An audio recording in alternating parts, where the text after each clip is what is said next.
Welcome to Creatively Speaking. I am your host, LeAnna Weller-Smith of Weller-Smith Design, and you are listening to Season 2, Recipe for Success, Episode 5, The Changing Landscape of Traditional and Self-Publishing Through the Lens of a Literary Agent. In this episode, I had the pleasure of talking with Sally Ekus, lead agent and president of the Ekus Group, a literary agency specializing in representation in the culinary and lifestyle space. With over 14 years in the industry, Sally has invaluable insights to share with us. Her keen understanding of the industry, combined with her unwavering commitment to her clients, has earned her a stellar reputation in the field. Sally is passionate about helping authors navigate the ever-evolving terrain of cookbook publishing, and she uses her expertise to guide authors through the process, from discussing the financial considerations, contracts, and advances, to exploring the critical role of a literary agent. This episode is a treasure trove of hot tips and insider info. So, whether you're an aspiring cookbook author or just curious about the publishing world, tune in as we dissect the ins and outs of cookbook publishing, from self-publishing to traditional publishing and everything in between. Let's dive in. Hey, Sally, welcome to Creatively Speaking. I'm so excited to have you on the show today.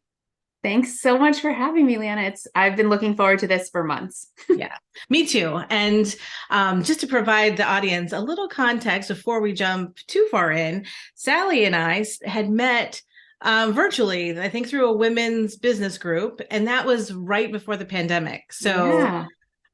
we didn't actually get to meet in person until just recently. So we were able to, you brought it up to me, that Cherry Bomb Jubilee, they had their annual event a couple weeks ago, and I'm familiar with Cherry Bomb. I have friends that work for Cherry Bomb, but I just didn't really realize the type of event that they would have. So I'm glad that you brought that up. But Yeah, it it was was, so fun to see you in yeah, person finally after all these years. I know. And your social media was on fire. I loved all the stuff that you did. So I'm a fangirl. But Oh, it was fun ditto. watching Thanks. you kind of make your way around and meet people. So do you go to those kind of events very often, or? It was the first IRL event I've been to in about a year. So a year ago, April, I went to the IACP conference in Pittsburgh, and that was sort of my reentry post COVID times and also post becoming a mom, which is now 3.5 years in. So, it was a while. And then going to Cherry Bomb was, again, it had been kind of a year since I had done any sort of conferencey thing, and it was so good. I saw clients that I knew were going to be there. I saw clients I didn't know were going to be there, and then just a bunch of people from my Facebook community, how to be a cookbook author, were coming up, and it felt so nice to have that in-person energy, and it was great. I loved it. Yeah, me too. And I know you had to come in town for that. So that's like a whole other piece to the puzzle, right? Just getting into town and then It experiencing was so it. nice. Oh Yeah. man, I miss traveling for work where I have the drive time and the train time and taco time. Oh, it was all so good. Well, I'm so glad we got to finally meet. And now we are here on this call. And I would love, before we start digging into all the things, just for you to introduce yourself, let everyone know a little bit about you, who you are, and what you do. Sure. I am Sally Ekus. I'm now the president of the Ekus Group because Lisa, our founder and fearless leader, and my mother, who founded our agency 41 years ago, retired a month and a half ago, and we are now here under my direction. So I'm the president and lead literary agent, and we are a full service culinary agency specializing in literary representation, so book deals like the capacity we'll talk about today, and then also talent representation, PR consulting, media training, and really a hub of meaningful connection in the culinary and lifestyle space. We've been working in some capacity in this, and by this I mean like food and lifestyle space, for 41 years. And so whether we sort of have an official service tab on our website or not, we're often that first call when somebody has a question, a curiosity, or need in the industry. And so I'm a connector first and foremost. Yeah, I have experienced that as well with you. And I love it. You are always Thank so you. full of information, and you're also very generous with your info as well. So you lay it out there, you let people know exactly this step, this step, this step. You're not hiding anything, which I really love. Thank you. Yeah, that's really important to me. I was really lucky to be hyper mentored quickly by Lisa as an agent, and I recognize that unique opportunity. And so, as these like pseudo gatekeepers in publishing, I just find it really refreshing and helpful to answer questions. Like if I don't know the answer to something, I'll either go find it or, let you know I'm not sure. But otherwise, I really love having these conversations because the more information available to people, the more successful and thriving our industry as a collective can be. Yeah, I agree.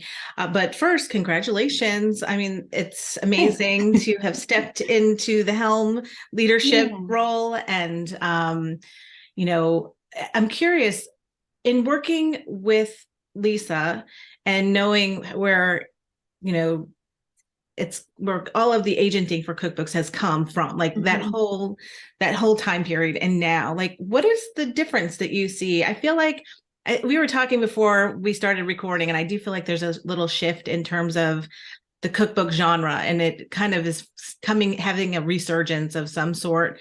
And I'm just curious if you've seen anything like that also on your side. I think the biggest difference that stands out is the pace.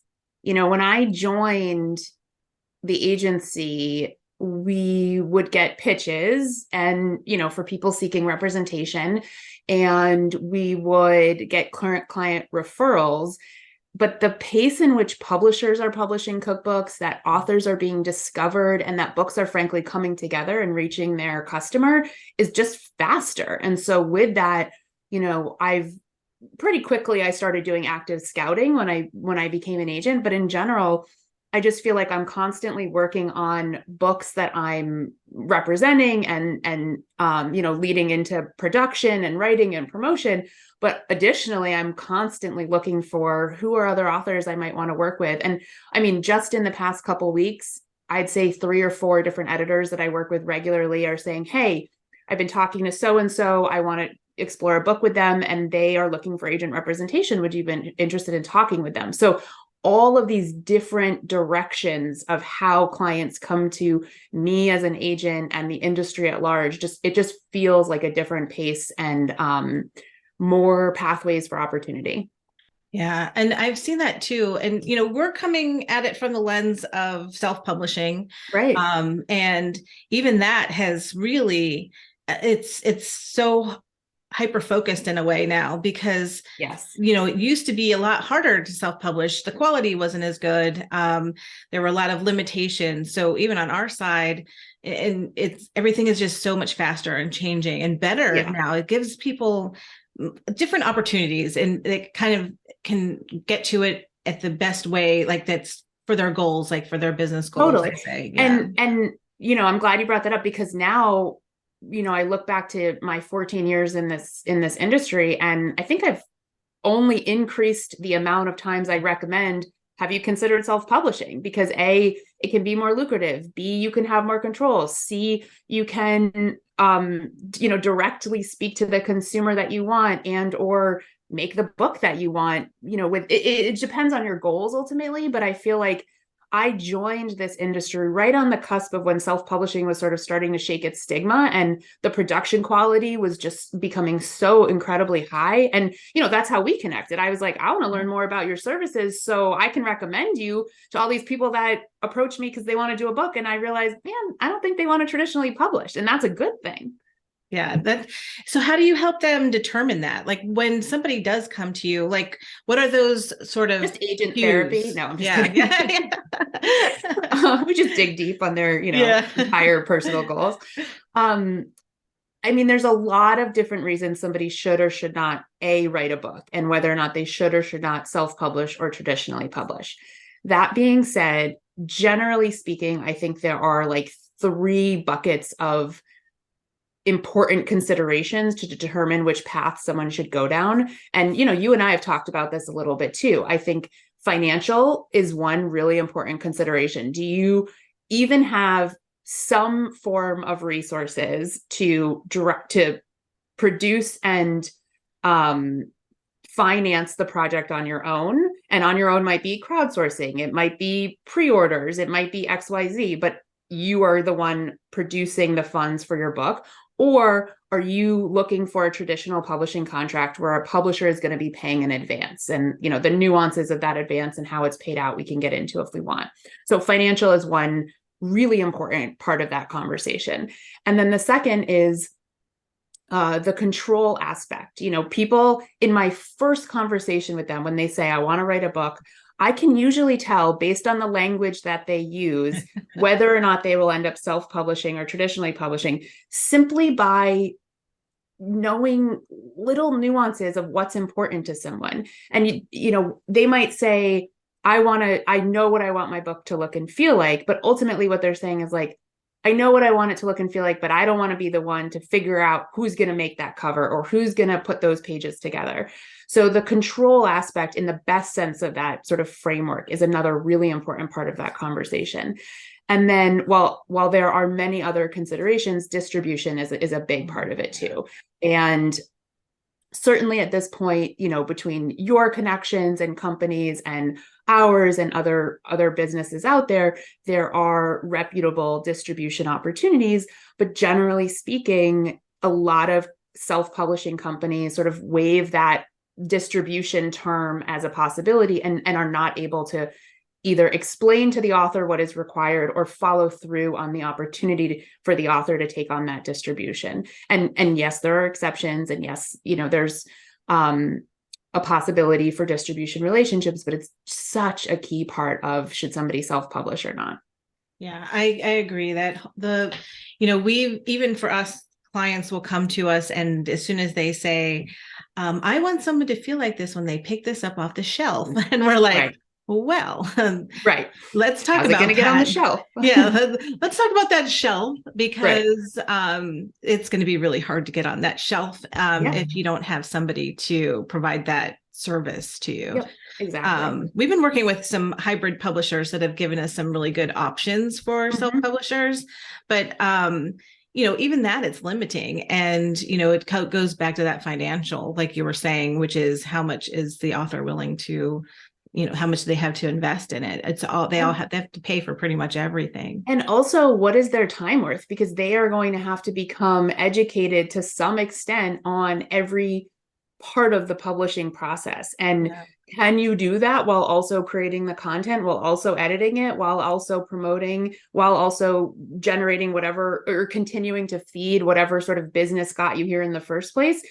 There's only so many hours in the day, I think. And I've tried to max them out. So, it's a lot for an author to take on. And there are certainly people that are best suited for that path, and others that in conversations with them, I can sort of guide whether or not, or determine whether or not, traditional is the way to go. Yeah, it's so needed, that conversation with them, is because it gets that it puts them on the right path and quickly, which is what I also like about working with you, which is you're not going to take months to give them that determination as to which. No, we can do it in an hour. We can decide it as soon as you talk with them. So if somebody is really truly interested in a traditional publishing contract, and what if so we work with a lot of food bloggers. So that is our typical client. A lot of them do have platforms. A lot of them can sell something, but a lot of them are repurposing content. So I know that doesn't fit within the traditional model, but if they were to come and say, I'm willing to create something new, how do you kind of gauge their request, first of all, like as to like looking at their content and saying, yes, I think you would be a viable author, and can you help them come up with the idea? Can you help them brainstorm those types of things? What does that relationship look like? Yeah. All of the above. I mean, it sort of depends what stage somebody's in and how they approach us. So if somebody is like, I know what I want my cookbook to be, I have this idea, I've put together a proposal as per your guidelines, and they're like straight pitching us with a query for representation, it's pretty formed. And so I'm reviewing, okay, what I'm looking for is, do I personally like the idea? Does this person have an understanding of the comps in the marketplace, and what's their sort of promotion and platform connections to promoting and selling this book and making a success? On the flip side of that, if I'm scouting somebody, then they're not going to have any of that. And I'm going to reach out and just say, hey, I really love your content. Have you thought about doing a book? Can we see if our personalities mesh? And then I'll ask them, if they've ever thought about doing a book, what are some of their ideas? I can give people ideas, but at the end of the day, that is never going to work well if it's not something they really want to do. So I might edit or guide or shape somebody else's concept, but it's really author led with the clients that I work with. And then other times, and this happens, quite frequently because I'm constantly spewing information about this space endlessly. People come to us just for consults when they're not agent ready and they want to know, based on my content and my goals, where do I go? How do I begin? What should I do to get started? And it's a years long process to publishing a book, whether you self-published or traditionally published. So when people have the goal of doing it sometime in the future, they'll often contact us and just say, can we chat about how to get started and what this process really looks like beyond the information available, through interviews or on your website and things of that nature too. Do you know, what actually makes someone, I don't want to say success, a big hit, but they're coming to you, and how are you determining that? Are there factors that you're looking at? So there's help. I think about this all the time because obviously people want to know how to crack that code. Yeah. And it's really subjective. I have an intuition and I have and people have their own, every single client I work with has their own personality, their own platform, their own content. And what makes someone successful or not, and what is success to somebody is different depending on the person. Generally speaking, though, there are these certain personality traits that I think successful authors have. And sometimes it's just this understated creative genius where they're really, really they work so hard and they see the long game and they are really creative. And, I basically just complement their natural talent with the science of how to put a book together, and there's certainly a formula for how to do a proposal, and there are guidelines, and there's my go-to recommendation is just consume the information available out there, because if you want to do it and you want to do it well, learn about the process. There are many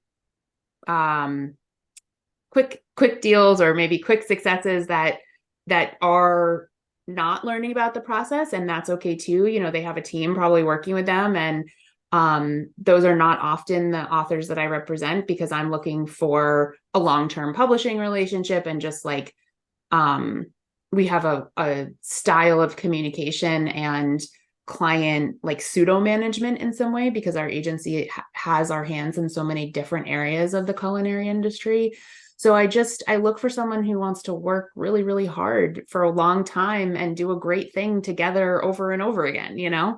And I think even just you saying the long game, they're looking at the long game, because that is ultimately what this is. It's not going to, like we said a little earlier, it's not going to happen overnight. It's not going to, you're not going to approach a cookbook agent and then get signed and have it out in a year and then it becomes all of these things. It really is looking at the future, and maybe you want to write one cookbook, but maybe you want to write 10. So right. It's looking at how you want to use that in your business.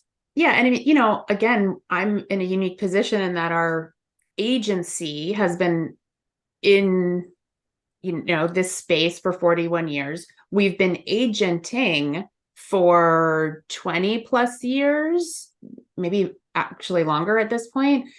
However, the way that the framework of the food industry and books are in my head is one that goes back to, Lisa doing publicity on, you know, classic cookbooks. And so there's this like infrastructure where I can, rep a quick sale and an overnight success. And I do sometimes, and that's super fun, but it's not the majority of my focus because I'm in it for like a couple, how do we do a couple books and what's the ultimate goal and how can we then leverage this book into opening doors with brands that you've wanted to work with or conferences or festivals you wanted to speak or cook at so that we can continue to evolve your profile and your platform for the entirety of somebody's career. That's where I'm like, every day is a little different, and that's what keeps me super jazzed. Yeah, and that's so interesting. So say you have found that author and you sign them and you start working with them. What can they expect then from that? Are you helping them with the writing of the proposal or just the outline or just So kind I of, don't generate yeah. the content in the proposal. I give them benchmarks of, here's a section to work on. And it depends on the client and their working style. So with some clients, I'll do a lot of like heavy prompting and questioning right away. Other people, I know they'll be able to put a ton down on paper and then we can get into the nitty gritty. It's really, really individually led based on just like my experience working with authors and what I think they'll need. And usually I think it's pretty on track. I don't know. You can ask the clients. But it usually looks like track changes and questions and Zoom calls and setting up meetings and me saying, I got this and it's in the queue and I'm really excited and I want to give it my full attention. So let's touch base in 2 weeks once I've had a chance to XYZ, and everything in between. And then like a call I just had recently, we start to say, oh, we're getting really close to being able to send this on submission. And meanwhile, because we're working on the proposal and I'm already working with pretty much every editor I would pitch this to, I am saying to those editors way before the proposal is ready, guess who I just signed, or the proposal's coming along, or it's going to come out soon, and that way hitting send on that usually multiple submission is like almost the last step in my pitching the project. And then of course, negotiating the deal and a million things that happen after that. Yeah, no, that's exciting too. And one of the things you mentioned this even earlier is like you had said, active scouting. And that sounds like, so even if somebody's not coming to you and finding you organically or through word of mouth, you are actually out there like, oh yeah, or just kind of seeing who's out there, who's doing what, who's on the radar. How are you going about that kind of research? Without any sort of rhyme or reason. I don't know. Reading, listening, watching, scrolling, getting tagged in, asking. I mean, a couple years ago, I think so I strategically sort of ramped down my list when I was getting ready for maternity leave so that I wouldn't necessarily have clients that needed my immediate attention on a proposal. And so because cookbooks are about a 2-year timeline, and growing a human and launching it into the world is also kind of like, a year to a year and a half process. And then you add a global lockdown and pandemic. There were a couple years there that are a little bit intense, so to speak. Conversation for another time. But there was a moment once I was fully back at work, and while the world was still sort of locked down, but we were as an industry ramping back up, where I realized I didn't have a ton of projects on my list. So I think I put a call out in a couple different Facebook communities and online, just saying, who are you reading and loving that maybe you, whoever you is reading this post, thinks should be published, and send me cool stuff. And so I was able to connect with some people that way. And it's really just like keeping the network open. And we are an agency that has always represented BIPOC voices and people with quote unquote smaller platforms. Not that I'm linking the two, those are two separate categories. And so I just keep my ear to the ground. Keep the feelers out there and just, well, we had talked to too, again, before we hit record, that you have been very, you're out there a lot more now, which I think is great. I'm Like hustling. yeah, like meaning like I've seen so many podcasts with you featured, and the content is always so great. But I do feel like, that seeing and hearing more, even with the Everything Cookbooks podcast, Oh and my gosh, like yeah. yeah, like I feel like I don't know, I feel like cookbooks kind of went into a little bit of a hibernation Yeah. period, and now it's kind of resurfacing in its own way, in a different way, and all of the sort of visibility that you are giving to cookbooks and agenting and being published. I think it's really invigorating, and I think that I'm excited about what's coming in publishing, whether it is self-published or traditionally published, because I think that the quality of content it's so high level now, in a good way. And it's approachable, is I guess what I'm saying, which I love. Yeah, I think we're living and cooking and reading in a time where there's something for everyone. Mm-hmm. Don't put that in your pitch, but Right. but Be it's like specific. it's a great time to be living in, because there is something, there's great content out there for whoever's looking for whatever sort of unique thing they're looking for. And there's not this hard line between self-publishing and traditional publishing. And it's awesome. I mean, the reason I'm talking about it so much and sort of hustling to share this information is because it feels like there is a lot of opportunity. And if an agent is often, like I said, this like gatekeeper and this like Yeah.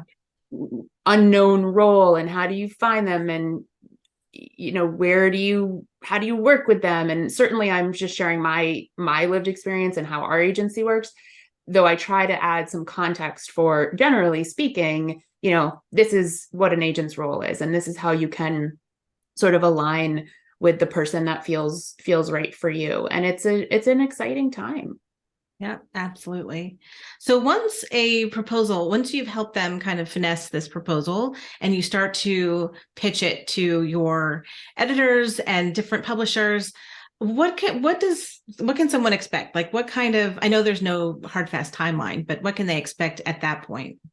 It really runs the gamut. I mean, we set up a lot of calls with people that are interested, and now they're on Zoom, which is great because we can meet. In the pre-pandemic times, I would, our agency is not located in New York, so I would come to New York and sometimes bring clients around for different publisher meetings. And it's everything in between. Once we send your project out on usually multiple submission, meaning it's being pitched to different publishers, we set up calls with people that are interested and try to determine what's the right fit. Sometimes those calls happen after that editor has already pitched it to their team and they've gotten approval or enthusiasm for the book. Sometimes not. So sometimes those calls will happen and it'll be amazing. And then they'll come back and say, okay, great, I pitched it to the team and they're not really on board, so I'm sorry, I won't be making an offer. Or they'll say, yes, everybody loves this. What's your timing and how, putting together an offer. There's book auctions, there's everything and anything, really. I mean, I have sold projects. I recently sold a project that I feel like had a pretty not aggressive pace, but a pretty steady pace from the moment this person pitched me with a query letter. I asked for the proposal. I liked the proposal. I set up a call with that author. We connected. They told me their goals. I said, great, cool, I love these goals. And in my head, I'm thinking, I think I could exceed them. And then we signed, we worked on the proposal. The proposal came together within a matter of a few weeks in terms of finishing it, to the point that it would go out the door, which was pretty fast. This author in particular just turned it around like within days, which is not super common. Wow. We put together the pitch letter, we put together the submission list. I told editors that it was coming while the proposal was getting finalized because that pace was so steady. I sent out the proposal with the pitch that said, we're going to be setting up calls starting on X date. I was really specific. Sure enough, people were interested. We set up the calls. We probably had 6 or 8 calls. And then I followed up with, here, when I'm accepting offers started coming in immediately after calls started happening. So that was really exciting. Gathered all offers, started improving the offer that we wanted. And the project was sold from the time that the client came to the agency to closing the deal, and we don't have the contract yet because that comes later. It was probably I want to say like a 3 or 4 month process. I mean, it was really, really fast. Wow. Yeah, that's Yeah. like a lightning round. Yeah. Yeah. And I did exceed their Yeah, it's expectations, like which is always really fun. it's like a I know, game. I never want to, I am not an agent that makes promises or says you will get certain size advance. I never do that. And it is the question I am asked every single time.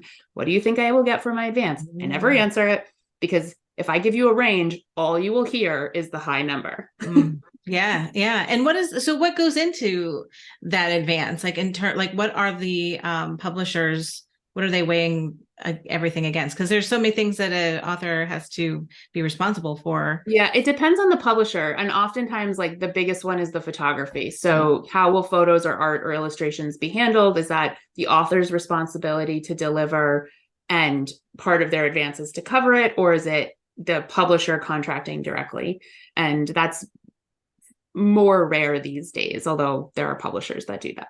Yeah, yeah. It's that number is always on top of people's mind. I don't want it this unless I get a, 6-figure Right. signing, and it's You like, know, well, well, Kristen Donnelly, one of the 4 hosts of the Everything Cookbooks podcast, put out this pie chart of where an advance went. And this was from a few years ago, but it was really helpful because it does break down like this percentage goes to agency commission, this percentage goes to photography, this percentage goes to recipe testing, this percentage goes to expenses. And, at this point, $100,000 advance, if you're delivering 100 recipes and 100 photos, goes real fast. Yes, it does. Yeah, I absolutely. had a client working with, many chefs work with writers or collaborators, and so there's a fee associated with working with a collaborator. Those fees are negotiable. How's the collaboration structured? There's a million considerations there, but at the end of the day, when I was negotiating this deal, I was line iteming every single expense, including part of the proposal that we sort of delayed payment on until we sold the project because we didn't want too many out-of-pocket costs for the client who was working with a collaborator. And so we were looking at a really nice advance. And as I was doing the math for them, because I wanted to make sure this is what you can afford to take on and say yes to, those funds go very quickly to all the different people and roles to put the book together. Yeah, no, they do. And I know for us, our self-publishers, like a lot of the food bloggers that we are working with, most of them are taking their own photos. Right. Which can be helpful. Yeah, very helpful, at least, but it's still time, right? Like absolutely. Still time. And you have to take that into consideration. And you're also still, your props and it could be doubling the expenses because you've done the recipe development and then you decide this recipe is going in the book and then we have to remake it to shoot it. Like, yeah. Oh yeah. Yeah. There's all these different ways to look at it. And, I think really the ultimate, like it keeps going back to their goals. What are their goals with this? Yep. With, I've heard you call it, their beautiful, business card. And I think that is a fair assumption too, for a lot of people. They have to really look at it as, what is this book going to be for them in the long run? Right. So, have you seen any trends that are kind of, things that author or that the editors want? I get this question all the time. And the other day I had, a shower epiphany, which sometimes happens. And my colleague Jamie she got me waterproof shower notes because now I was just like, yeah, highly recommend. And I mean, it's not really an epiphany, but like as agents, we are sort of already being pitched the trends, or I'm already scouting the trends. So the trends that I see in terms of books that are out are different than books that are 2 years out of hitting the shelf. And we rep and have worked on trend-based books that have a slightly faster publication and hit the, appliance categories or the single subject categories. Yeah. But generally speaking, I might be interested in certain trends, but I tend to rep books that I just like I just love the You author. I love. just love the voice. I love the content.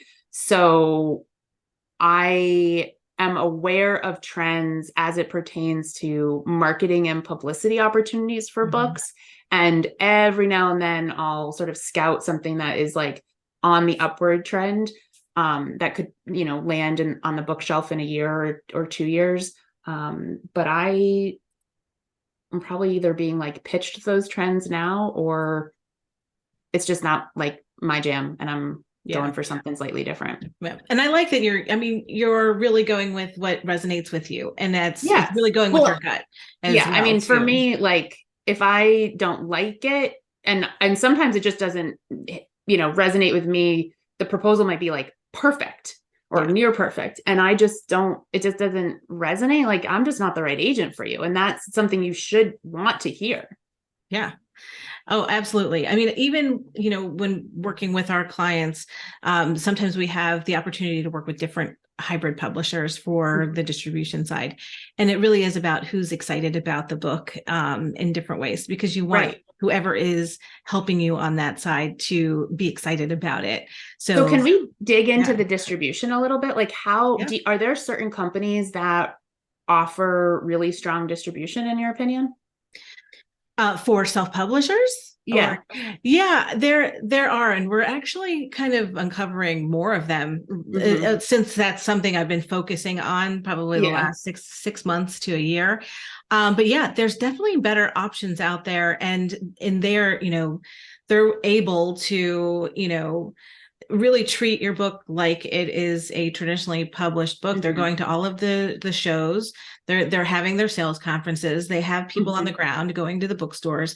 So it is providing And um is that what yeah. somebody would hire you to liaise? Like that's where you're taking on a custom published project, like you offer that service now? Yeah. So when clients come to us, usually what's interesting is they know, most of them know, they've done all this, like they know their Right. numbers, they know how many they have to sell to make their money back. But then there are some that really want to get into stores and they want that distribution model.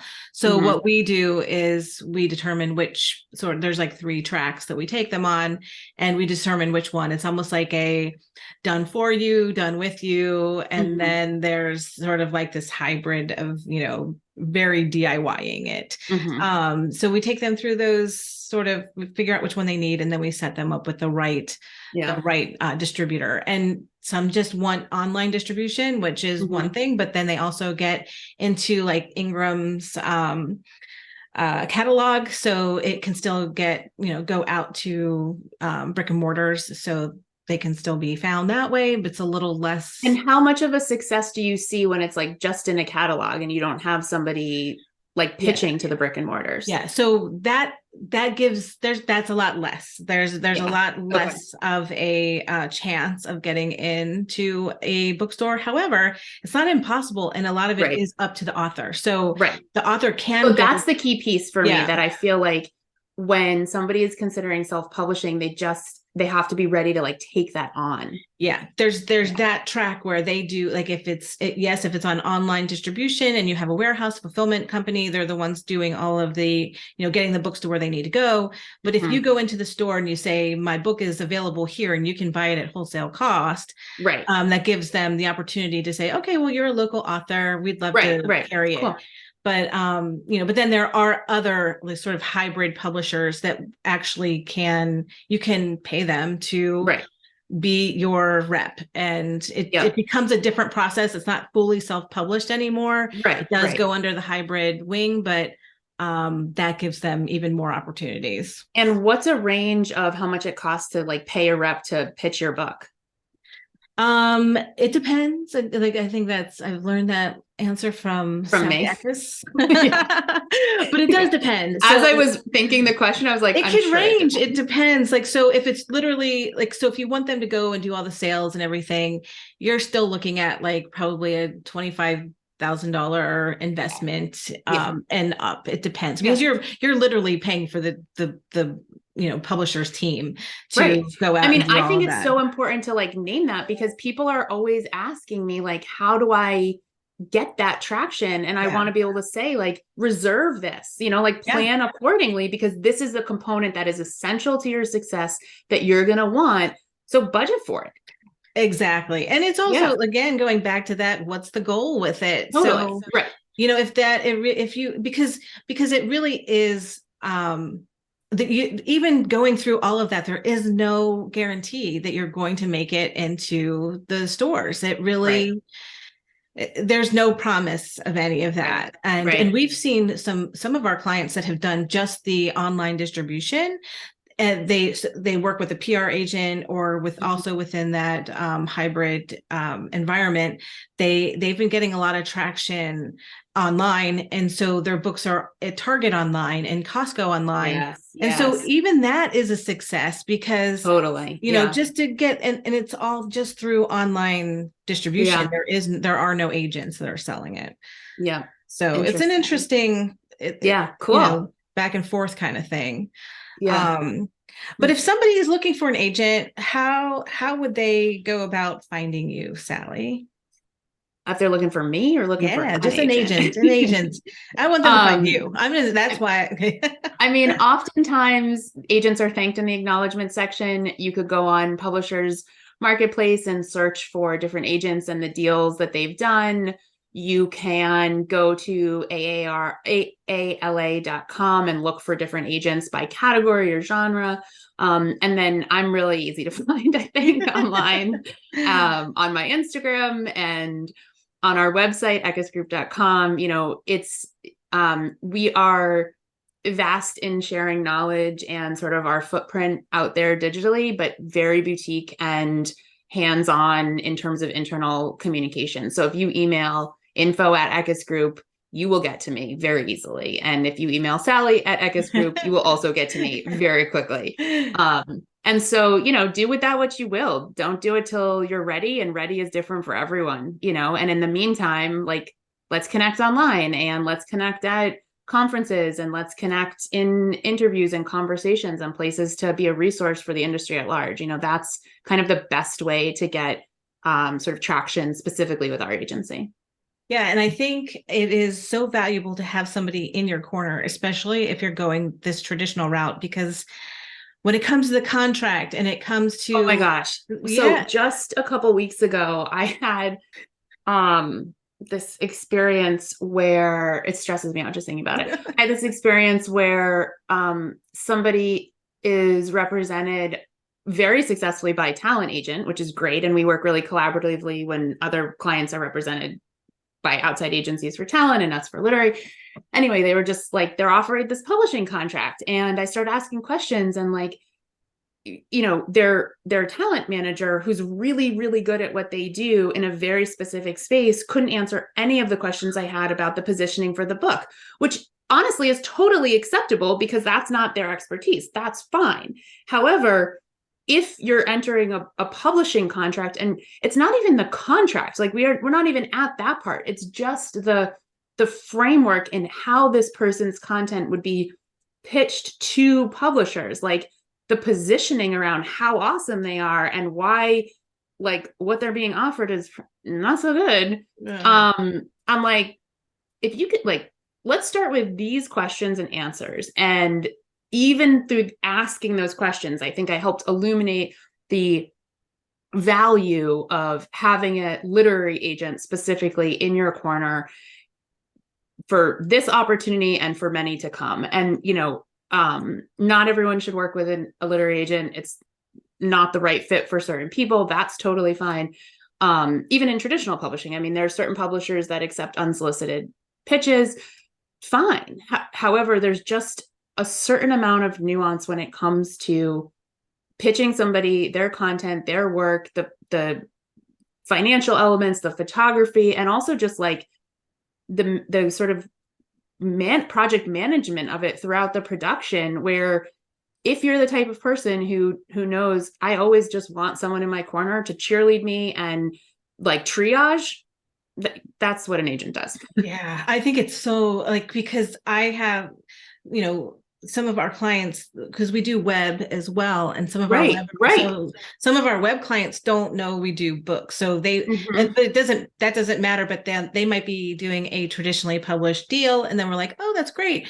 And then if they don't have an agent, like there's been some it's like Oh, very traumatizing for them oh yeah, because they have I know. nobody in their corner when it comes to pushback. And they know their audience, they know, but it doesn't matter. It's like they've signed the dotted line Yep. away, all of their say and what this should look like, Yeah. or Yeah. who it's targeting, who the real target market is. Hmm. And I always feel so, I mean, I can just be there as a support but it is, that is just a little sliver as to why an agent, you Yeah. know is so important to have, especially if you're going that traditionally published way.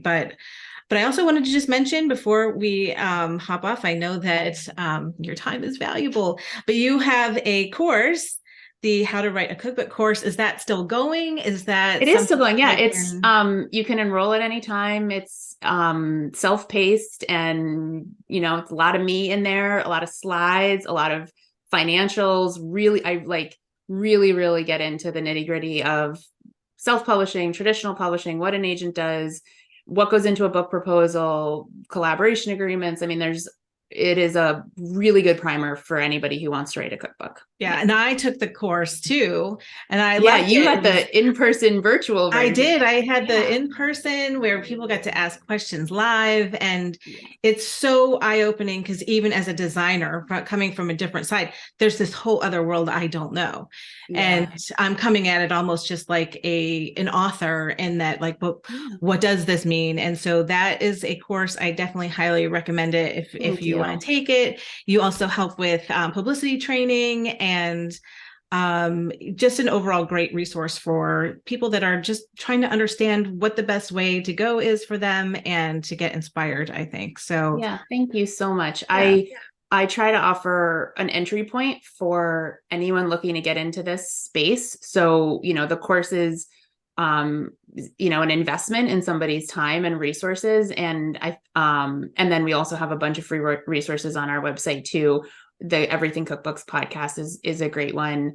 And podcast, like your podcast, I mean, consuming the content and then deciding, am I ready to invest in that next step of information gathering? And then at the end of the day, like, listen, absorb, learn, and then shake it off and do you. Yeah, I think that's great advice.